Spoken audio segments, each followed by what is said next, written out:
Robert E. Lee. The very name evokes images of the American Civil War, of divided loyalties, of battles fought with a ferocity seldom seen. Lee stands as a towering figure in this epic conflict, a man whose decisions shaped the destiny of a nation. His story is not just about battles won and lost, but about duty, honor, and the struggle for a nation's soul. Born into a Virginia steeped in tradition, Lee's life was intertwined with the tumultuous events of his time. He was a product of the South, yet his allegiance to his home state would pit him against the nation he had sworn to serve.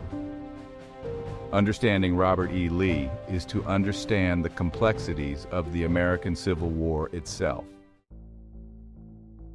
Lee's life has been the subject of countless books, articles, and documentaries. He has been both revered as a hero and vilified as a traitor. Separating the man from the myth is a daunting task, one made even more challenging by the passage of time. Yet, it is a task we must undertake if we are to truly understand the man who led the Confederacy in its darkest hour. To comprehend Lee's decisions, we must delve into his upbringing, his education, and his unwavering belief in duty and honor.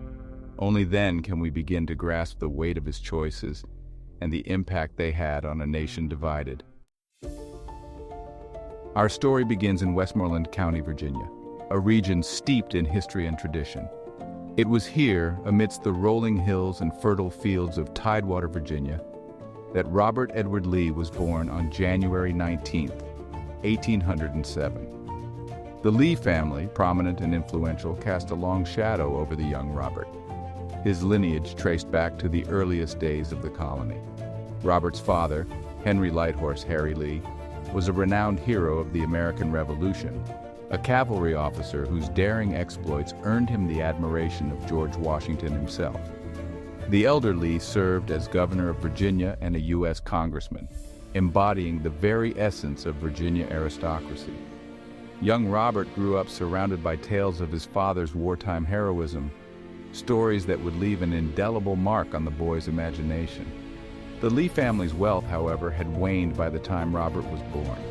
Financial setbacks and ill-advised investments left the family struggling to maintain their once grand lifestyle. Despite these challenges, the Lees clung to their status, their pride, and their unwavering belief in the Southern way of life. This complex legacy, a blend of privilege and hardship, would profoundly shape Robert E. Lee's character and destiny. Robert's mother, Anne Hill Carter Lee, also hailed from a distinguished Virginia family. The Carters were among the wealthiest and most politically connected families in the state. Their plantation, Shirley, stood as a testament to their prosperity and influence. Anne Hill instilled in her children a deep sense of duty, honor, and religious piety. These values, deeply ingrained in the Southern aristocracy, would become the cornerstones of Robert's moral compass. Despite their lineage and connections, the Lees faced their share of adversity. Henry Lee's political career faltered, and he eventually fled to the West Indies to escape his creditors. The family relocated to Alexandria, a bustling port city across the Potomac River from Washington, D.C. There, Robert witnessed firsthand the complexities of a nation grappling with westward expansion, slavery, and the growing sectional tensions that would eventually lead to civil war. Robert's childhood was marked by both privilege and responsibility. He received a classical education studying Latin, Greek, and mathematics. He was a bright and eager student, displaying a thirst for knowledge and a keen intellect. Yet the weight of his family's legacy, the expectation that he would live up to the example set by his illustrious father, rested heavily upon his young shoulders. As Robert grew older, the shadow of his absent father loomed large. Henry Lee had returned to the United States but died in 1818 when Robert was just 11 years old. The loss of his father left a void in Robert's life, a void he would strive to fill with his own accomplishments. He became increasingly serious and reserved, determined to restore honor to the Lee name. The burden of responsibility fell upon Robert's shoulders as he helped his ailing mother manage their household. He displayed a deep sense of loyalty and devotion to his family, qualities that would define his relationships throughout his life. His siblings, though closer in age to their mother, looked up to him as a surrogate father figure. Robert's quiet strength and unwavering commitment to duty provided a sense of stability in a time of uncertainty. Despite their financial struggles, the Lees recognized the importance of education. Robert attended the Alexandria Academy, where he excelled in his studies. He demonstrated a particular aptitude for mathematics and engineering, subjects that would serve him well in his future career. His teachers recognized his intelligence, his work ethic, and his unwavering integrity.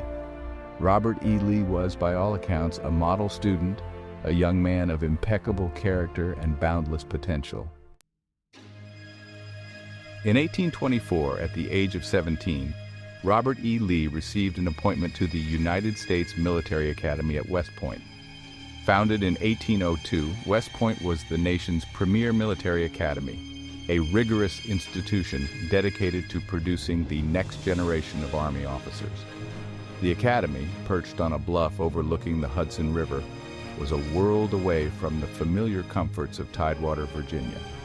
For Robert, it represented a chance to forge his own path, to escape the shadow of his father's legacy and carve his own name in the annals of history. Life at West Point was demanding, both physically and intellectually. Cadets followed a strict regimen of military drills, academic studies, and character development. The Academy's curriculum emphasized engineering, mathematics, and military science, subjects essential for success on the 19th century battlefield. Competition among cadets was intense, as each young man sought to prove himself worthy of the honor of leading men in combat. Robert, accustomed to hard work and discipline, thrived in this challenging environment. He excelled in his studies, consistently ranking near the top of his class. His professors recognized his intelligence, his attention to detail, and his unwavering commitment to excellence. But it was his character, his integrity, and his sense of honor that truly set him apart. West Point instilled in its cadets a deep sense of duty, honor, and country. These values, already deeply ingrained in Robert's character, were reinforced through the Academy's rigorous code of conduct. Hazing and other forms of misconduct were strictly forbidden, and cadets were expected to hold themselves to the highest standards of personal conduct. Robert, a young man of impeccable morals, embraced this ethos wholeheartedly.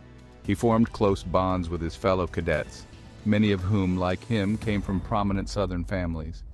Among his classmates were future Confederate generals such as Joseph E. Johnston and John Magruder, as well as future Union officers like George McClellan and Ulysses S. Grant. These young men, bound together by their shared experiences at West Point, would soon find themselves on opposing sides of a bloody conflict that would tear the nation apart. But for now, they were simply cadets, united by their ambition, their patriotism, and their unwavering belief in the Union they had sworn to defend. They studied together, drilled together, and dreamed of glory on distant battlefields. Robert, despite his reserved nature, earned the respect and admiration of his classmates. They recognized in him a natural leader, a man of unwavering integrity and quiet strength. Robert's time at West Point was not without its challenges. He missed his family and the familiar comforts of home. He struggled at times with the demanding academic workload and the relentless pace of military life. But he persevered, driven by his sense of duty, his desire to honor his family's legacy, and his unwavering determination to succeed. He excelled in both academics and military exercises, demonstrating a natural aptitude for leadership and a keen understanding of military strategy and tactics. He was a skilled horseman, a crack shot, and a gifted engineer. His professors praised his intelligence, his work ethic, and his unwavering commitment to excellence. Robert E. Lee, it seemed, was destined for greatness. Throughout his 4 years at the Academy, Robert remained committed to his studies and his military training. He never received a single demerit, a testament to his discipline, his character, and his unwavering adherence to West Point's strict code of conduct. His classmates, recognizing his exemplary conduct and his impeccable character, bestowed upon him the nickname, the Marble Man. In 1829, Robert E. Lee graduated second in his class of 46 cadets. His performance earned him a commission as a second lieutenant in the United States Army Corps of Engineers, a prestigious assignment reserved for the most promising graduates. The Corps of Engineers, responsible for the nation's fortifications, harbors, and other infrastructure projects, offered both challenge and opportunity for advancement. It was a fitting career path for a young man of Robert's intellect, ambition, and unwavering dedication to duty. After a brief furlough to visit his ailing mother, Robert embarked on his military career. He was assigned to Fort Pulaski, a newly constructed fortification on Cockspur Island near Savannah, Georgia. It was there, amidst the humid marshes and coastal breezes of the Deep South, that Robert would begin to hone his engineering skills and develop the leadership qualities that would later make him a legend. Fort Pulaski, a massive brick fortress designed to protect the strategically important port of Savannah, was still under construction when Robert arrived. His duties included overseeing construction crews, managing supplies, and ensuring that the project remained on schedule and within budget. It was demanding work, requiring both technical expertise and the ability to manage men from diverse backgrounds. Robert, with his characteristic diligence and attention to detail, excelled in his role. As Robert E. Lee diligently performed his duties at Fort Pulaski, the nation he had sworn to serve teetered on the brink of momentous change.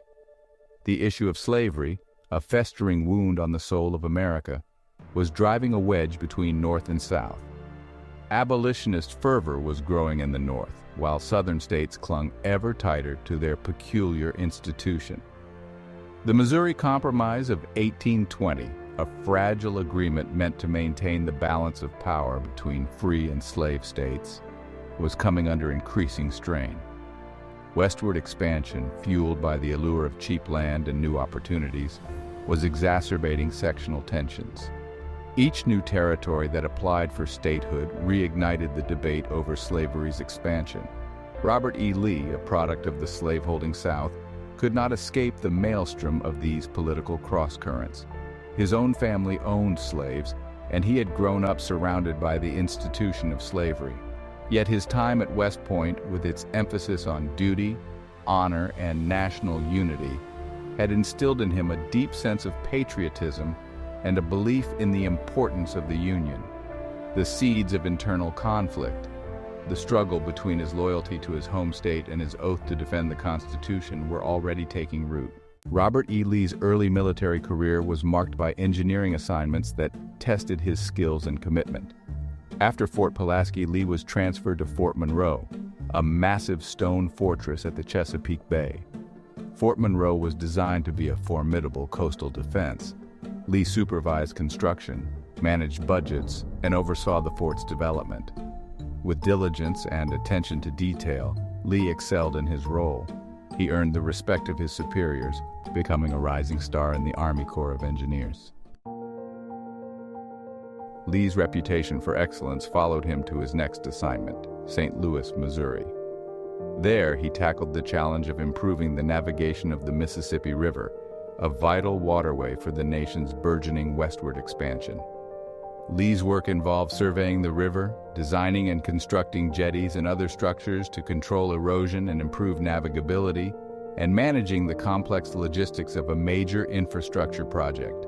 The Mississippi River project presented Lee with a new set of challenges. He had to contend with unpredictable weather, treacherous currents, and the logistical difficulties of working in a remote and often unforgiving environment. Lee, however, rose to the occasion. He drew upon his engineering skills, his unwavering determination, and his ability to inspire and lead men to overcome every obstacle. His work on the Mississippi River cemented his reputation as one of the most capable and innovative engineers in the Army Corps. Lee's time in St. Louis was not solely devoted to work. He took advantage of the city's cultural offerings, attending theater performances and socializing with prominent local families. He also made time for personal pursuits, indulging his love of reading and his interest in the natural sciences. Through it all, Lee maintained his characteristic reserve and his unwavering commitment to duty, honor, and the highest standards of personal conduct.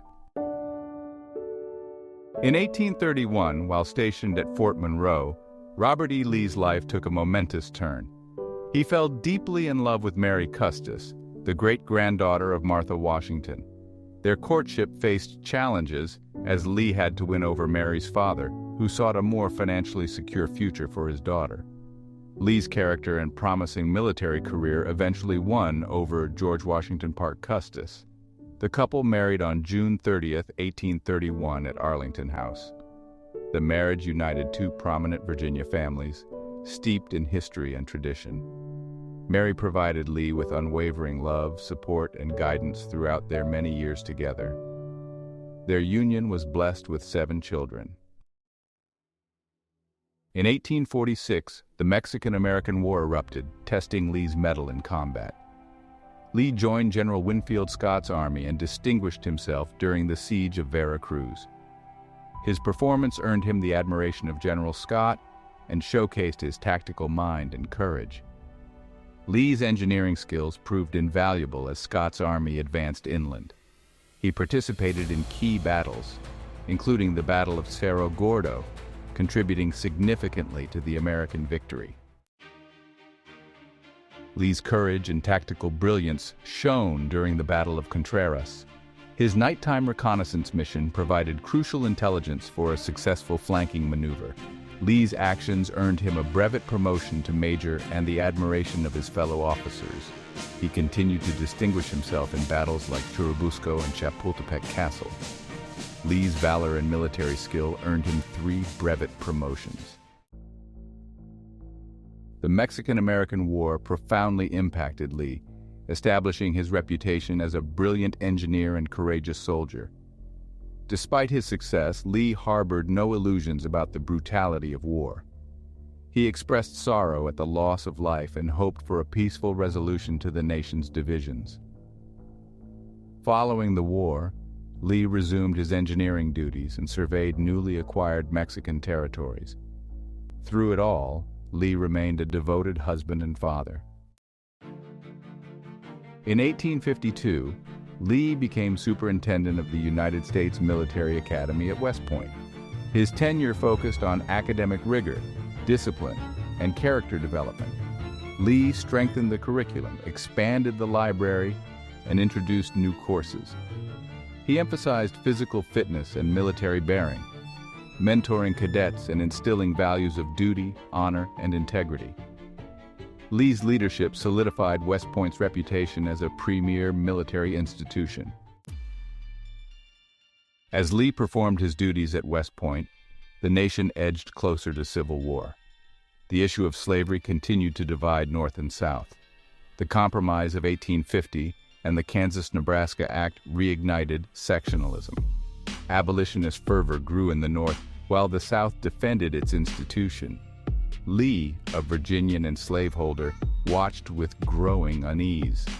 The storm clouds of war were gathering, and Lee would soon face a choice that would shape his destiny.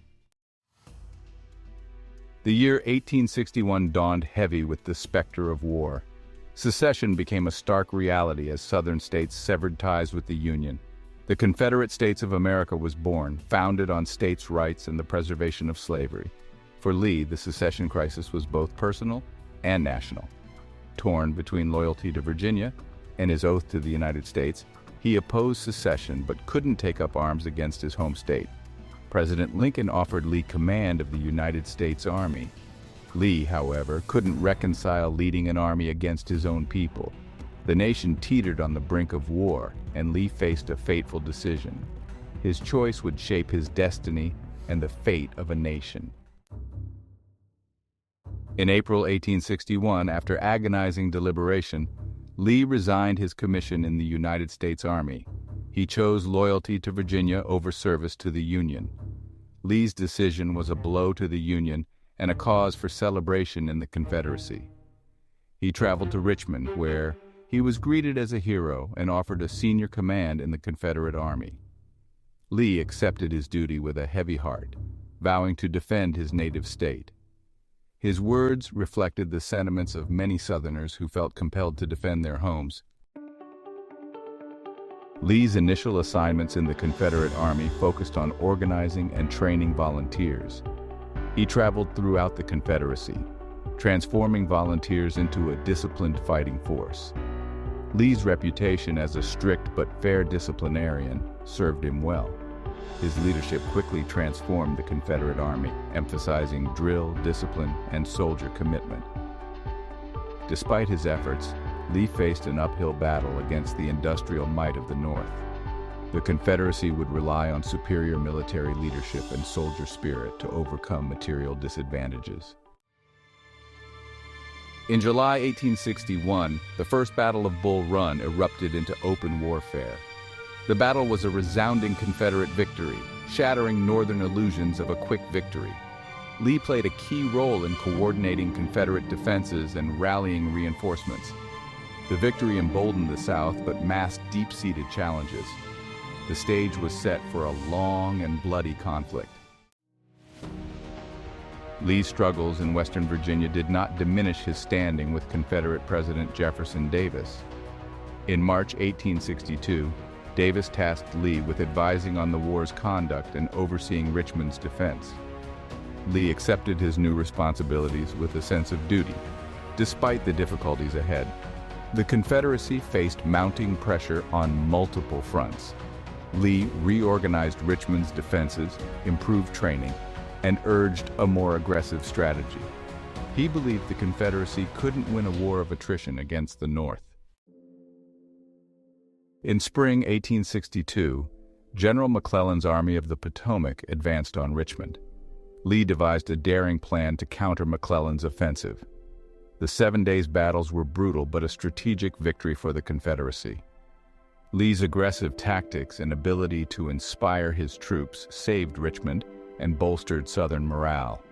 The battles marked a turning point in Lee's career and the Civil War. Lee emerged as the South's most revered military leader.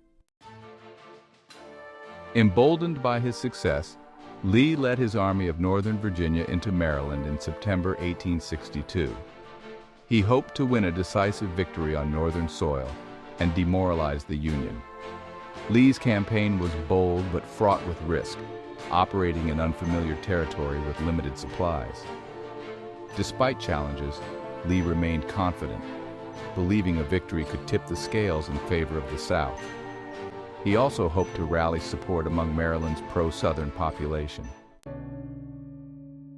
Lee's Maryland campaign culminated in the Battle of Antietam, fought near Sharpsburg, Maryland on September 17, 1862. The battle, the bloodiest single day in American history, ended in a tactical draw, with both sides suffering heavy casualties. Although Lee's army had held its ground against a larger Union force, the Battle of Antietam proved to be a strategic setback for the Confederacy. Lee's invasion of Maryland had been halted, and he was forced to withdraw his battered army back across the Potomac River. The Confederate failure to achieve a decisive victory at Antietam dashed any hopes of European recognition or intervention in the war. Despite the setback at Antietam, Lee's reputation as a brilliant military tactician remained intact. He had once again demonstrated his ability to outmaneuver and outfight a larger Union army. However, the staggering losses at Antietam, coupled with the growing realization that the war would be a long and bloody conflict, cast a pall over the Confederacy. Following the Antietam campaign, Lee's Army of Northern Virginia went on the defensive, regrouping and preparing for the inevitable Union counteroffensive. In December 1862, Union forces under the command of General Ambrose Burnside launched a major offensive against Lee's positions at Fredericksburg, Virginia. The Battle of Fredericksburg, fought on December 13, 1862, was a resounding Confederate victory. Lee's army, well positioned on the heights overlooking Fredericksburg, inflicted a crushing defeat on the attacking Union forces. The Union assault, poorly planned and executed, resulted in staggering casualties. Fredericksburg was a much-needed victory for the Confederacy, boosting Southern morale and solidifying Lee's reputation as a military genius. Throughout the grueling campaigns of the Civil War, Lee's Army of Northern Virginia earned a reputation as one of the most formidable fighting forces in American history. Composed primarily of volunteers from Virginia and other southern states, Lee's army was a reflection of the South itself, fiercely independent, deeply devoted to its cause, and determined to fight to the bitter end. Lee's soldiers, though often poorly equipped and lacking in formal military training, were united by a shared belief in the righteousness of their cause, a fierce loyalty to their comrades, and an unwavering faith in their commander. They endured incredible hardships, marching for miles in all types of weather, subsisting on meager rations, and facing overwhelming odds on the battlefield. Lee, deeply respectful of his men's sacrifices, shared their hardships whenever possible. He ate the same food, slept in the same conditions, and shared their dangers on the battlefield. He knew that his men's morale was as important as their muskets, and he went to great lengths to maintain their spirits. Lee's letters from the front lines of the Civil War provide a poignant glimpse into the man behind the myth. Written to his wife, his children, and his fellow soldiers, these letters reveal a man of deep faith, unwavering devotion to duty, and profound compassion for the human cost of war. In his letters, Lee shared his anxieties about the war's progress, his concerns for his family's well-being, and his hopes for a swift and just peace. He wrote of his admiration for his soldiers' courage and his sorrow at their suffering. He also expressed his belief in the righteousness of the Southern cause, while acknowledging the horrors of slavery and the need for national reconciliation. "I pray that God may speedily restore peace to our distracted country," Lee wrote to his wife in 1863. "But I will be content to fight on so long as he gives me strength, and our brave soldiers continue to defend our homes and firesides with their accustomed courage and devotion." In the summer of 1863, Lee, emboldened by a string of Confederate victories, decided to launch another invasion of the North. He hoped to relieve pressure on the besieged Confederate garrison at Vicksburg, Mississippi, and perhaps even force the Lincoln administration to sue for peace.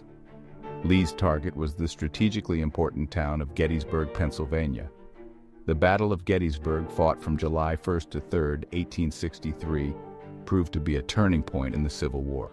After 3 days of fierce fighting, Lee's army was defeated, suffering heavy casualties and forced to retreat back to Virginia.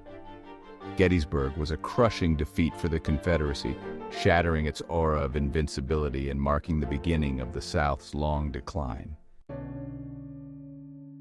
The defeat at Gettysburg weighed heavily on Robert E. Lee. He took full responsibility for the Confederate defeat, blaming himself for the loss of so many Southern lives. In a letter to Confederate President Jefferson Davis, Lee offered his resignation, writing, "I have not been able to accomplish what I expected. I feel that I am not now the man to command these troops." Davis, recognizing that Lee was irreplaceable, refused to accept his resignation. The Confederacy, reeling from the defeat at Gettysburg and facing mounting pressure on all fronts, needed Lee's leadership now more than ever. Despite the setbacks at Gettysburg and Vicksburg, the Confederacy fought on. Lee's Army of Northern Virginia, though battered and depleted, remained a formidable fighting force. Lee, his spirit undimmed, continued to inspire his men and to devise new strategies to counter the growing might of the Union Army. Following Gettysburg, the Civil War entered a new and even more brutal phase. In the East, Lee's Army of Northern Virginia faced a new and relentless Union commander, General Ulysses S. Grant.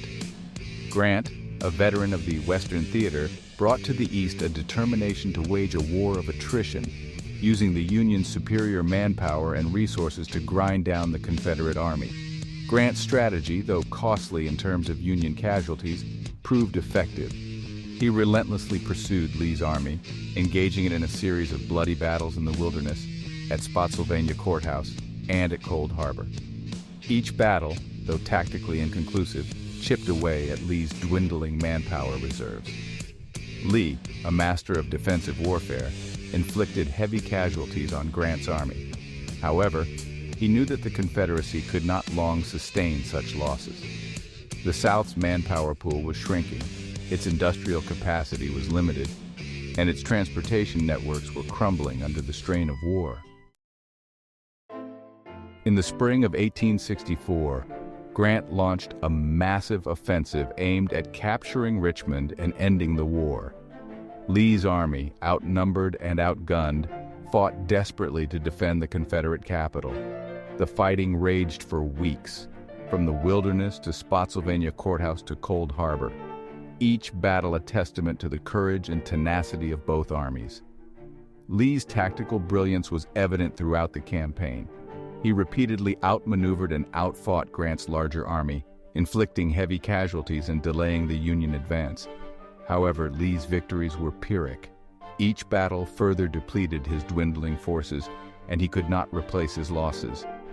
Despite Lee's valiant efforts, Grant's relentless pressure began to take its toll. The Confederate army, exhausted and depleted, was slowly being ground down. The fall of Atlanta in September 1864, a major Union victory in the Western Theater, further demoralized the South and sealed the fate of the Confederacy. The Overland Campaign, a series of brutal battles fought in the dense woodlands of Virginia in the spring of 1864, exemplified the grinding nature of the war's final years. Grant's relentless pressure and Lee's stubborn defense resulted in horrific casualties on both sides. The Battle of the Wilderness, fought in dense undergrowth that rendered traditional tactics useless, degenerated into a bloody melee. The Battle of Spotsylvania Courthouse, marked by hand-to-hand combat at a place known as the Bloody Angle, was one of the most savage encounters of the war. And at Cold Harbor, Grant launched a frontal assault against entrenched Confederate positions, resulting in thousands of Union casualties in a matter of minutes. Despite the staggering losses, Grant refused to relent. He had Lee's army pinned down, and he knew that time was on his side. The Union could replenish its ranks and its resources, while the Confederacy was nearing exhaustion. In June 1864, Grant, unable to dislodge Lee's army from its defenses around Richmond, laid siege to the strategically vital city of Petersburg, Virginia. Petersburg, a major transportation hub, was essential to the defense of Richmond. Its capture would cut off the Confederate capital's supply lines and spell doom for the Confederacy. The siege of Petersburg, which lasted for 9 long months, was a grueling test of endurance for both armies.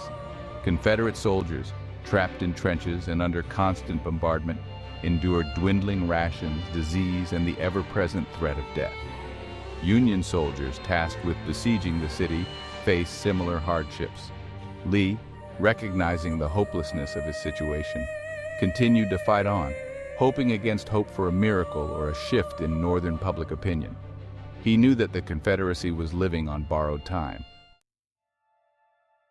In the spring of 1865, with his army depleted and his supplies exhausted, Lee could no longer hold off the inevitable.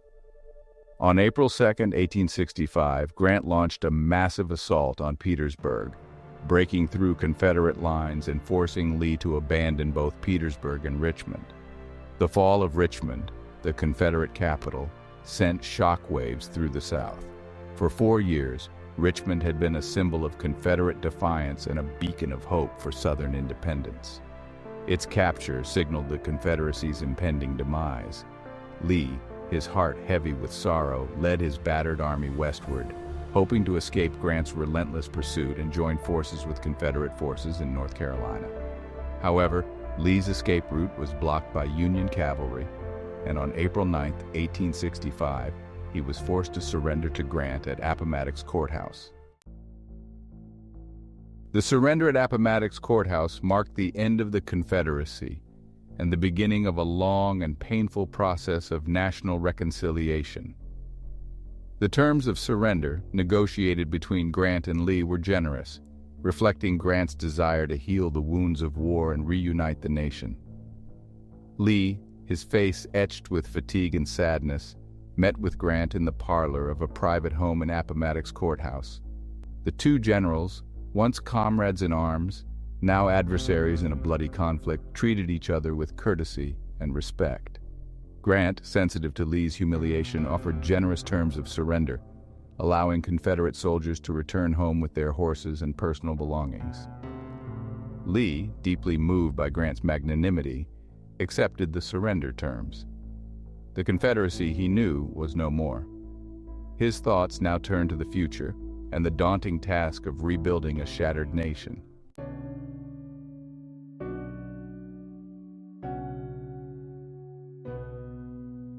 The Civil War was a defining moment in American history, a tragedy that tested the nation's soul and left an enduring legacy of sacrifice, loss, and division. Robert E. Lee, a central figure in this epic conflict, remains a complex and controversial figure, his legacy debated and reinterpreted by each succeeding generation. To his supporters, Lee was a brilliant military strategist, a man of unwavering honor, and a symbol of Southern resistance to Northern aggression. To his detractors, he was a traitor who took up arms against his own country in defense of slavery. The truth, as is often the case with historical figures, lies somewhere between these two extremes. Lee's legacy is a reminder of the enduring power of memory and the importance of engaging with the complexities of history. He was a man of his time, shaped by the values and beliefs of the society in which he lived. Understanding Lee's choices, both admirable and tragic, requires us to grapple with the legacy of slavery, the meaning of citizenship, and the enduring challenges of national unity and reconciliation. The spring of 1865 found Robert E. Lee a defeated general, stripped of his cause and facing an uncertain future. The South lay in ruins, its economy shattered, its social order upended. Yet, amidst the ashes of defeat, Lee clung to the principles that had guided him throughout his life: duty, honor, and a deep faith in God's providence. He had surrendered his army, but he refused to surrender his spirit. With the war over, Lee returned to a life he had not known for 4 long years, that of a private citizen. Gone were the trappings of military command, the roar of cannon fire, the weight of a nation's hopes resting on his shoulders. Instead, he faced the daunting task of rebuilding his own life and setting an example for a defeated people, struggling to come to terms with the war's devastating consequences. Lee's first priority was his family. The war had scattered the Lees, forcing them to flee their beloved Arlington estate, now transformed into a national cemetery for Union war dead. Lee yearned to reunite with his wife, Mary, and their children, to offer them comfort and support in the aftermath of their shared ordeal. He also sought solace in the familiar rhythms of Virginia life, the rolling hills, the quiet dignity of the countryside, the enduring spirit of its people.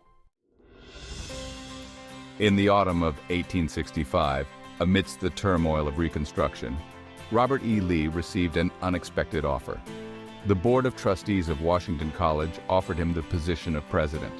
Though hesitant, Lee saw an opportunity to shape young minds and rebuild Virginia. He accepted, viewing it as a duty and service. In a letter, Lee wrote, "I have a self-imposed task which I must accomplish. I shall devote my life now to training young men to do their duty in life." Lee wasted no time in reviving Washington College. The college had suffered during the war. Lee implemented reforms to restore the college. Lee's tenure as president of Washington College left an indelible mark on the institution and its students. He believed education was essential to the South's recovery, equipping young Southerners with necessary skills. Under his leadership, the college underwent remarkable transformation. Lee expanded the curriculum to include engineering, agriculture, and business. He instilled values of honor, integrity, and self-discipline in his students. To his students, Lee was a mentor and a role model. He believed the college could help heal the wounds of war and foster reconciliation. While Robert E. Lee dedicated himself to educating a new generation at Washington College, the nation grappled with the complexities of Reconstruction. Lee emerged as a voice of moderation, urging reconciliation and a restoration of Southern autonomy. His vision differed sharply from the Republicans in Congress, who sought to punish the South and ensure the rights of formerly enslaved people. Lee argued for a lenient approach, emphasizing forgiveness and self-government. He believed the South's future depended on rejoining the Union as an equal partner. The years following the Civil War were a time of great social and political upheaval. The assassination of President Abraham Lincoln in 1865 cast a pall over the nation. Rebuilding the nation and integrating formerly enslaved people was a daunting challenge. Radical Republicans clashed with President Andrew Johnson over Reconstruction. The South struggled with defeat and the loss of its peculiar institution. The plantation economy lay in ruins, and white Southerners grappled with emancipation. The rise of the Ku Klux Klan sowed terror throughout the South. Robert E. Lee's voice became a plea for unity and reconciliation. As the years passed, Robert E. Lee's health began to decline. The stresses of war, the burdens of command, and the challenges of leading Washington College took a toll on his once robust constitution. He suffered from heart trouble and other ailments, his once erect posture stooping with age and fatigue. Yet Lee remained committed to his duties at Washington College, finding solace in the rhythms of academic life and the company of young minds eager to learn. He took pride in the college's progress, witnessing its growth in enrollment, its expanding curriculum, and its growing reputation as a center of learning in the post-war South. Lee's public appearances became less frequent as his health deteriorated. He withdrew from the political fray, declining invitations to speak at public events and avoiding involvement in the contentious debates over Reconstruction. He yearned for peace and quiet, for the opportunity to spend his remaining days with his family and to reflect on a life lived in the crucible of history. Despite his declining health and his withdrawal from public life, Lee remained a revered figure in the South. Veterans of his army, who had fought and bled under his command, continued to hold him in high esteem, their loyalty unwavering. For them, Lee embodied the best of the Southern ideal: courage, honor, and unwavering devotion to duty. On October 12, 1870, surrounded by family and friends, Robert E. Lee breathed his last. The news of his death spread quickly throughout the South, casting a pall over a region still grappling with the legacy of war. For many Southerners, Lee's passing marked the end of an era, the final curtain falling on the Confederacy. Lee's funeral was a solemn affair, a testament to the respect he commanded even in death. Thousands lined the streets of Lexington as his coffin, draped in the Confederate flag, was carried through the town. He was laid to rest in a vault beneath the chapel at Washington College, later renamed Washington and Lee University. The South began the long task of rebuilding after Robert E. Lee's death. Physical scars faded, but social wounds ran deep. Lee's image loomed large over the new South. He became a symbol of the lost cause, romanticizing the Confederacy. Monuments to his memory stood as silent sentinels. Yet, a different reckoning was taking place. African Americans refused to accept a history that celebrated their oppressor. They remembered Lee as a symbol of bondage. Their voices kept alive a more truthful account of Lee's legacy. The civil rights movement challenged the romanticized view of the Confederacy. Historians re-examined Lee's life, revealing a complex figure. Their work revealed a more complex and contradictory figure than the marble man of Southern myth. Today, Robert E. Lee stands as a towering and enigmatic figure in American history. He is both revered and reviled, a symbol of Southern pride and a reminder of the nation's enduring struggle with its racist past. The debate over his legacy has spilled into the public square, fueling protests and counter-protests. The removal of Confederate monuments, including statues of Lee, has become a flashpoint in the ongoing debate over how to commemorate the Civil War and its legacy. For some, these monuments represent a celebration of white supremacy, a painful reminder of the South's history of racial oppression. For others, they are symbols of Southern heritage, testaments to the courage and sacrifice of Confederate soldiers. The debate over Lee's legacy is ultimately a debate about the meaning of America itself. It is a debate about who we are as a nation, what we value, and how we choose to remember our past.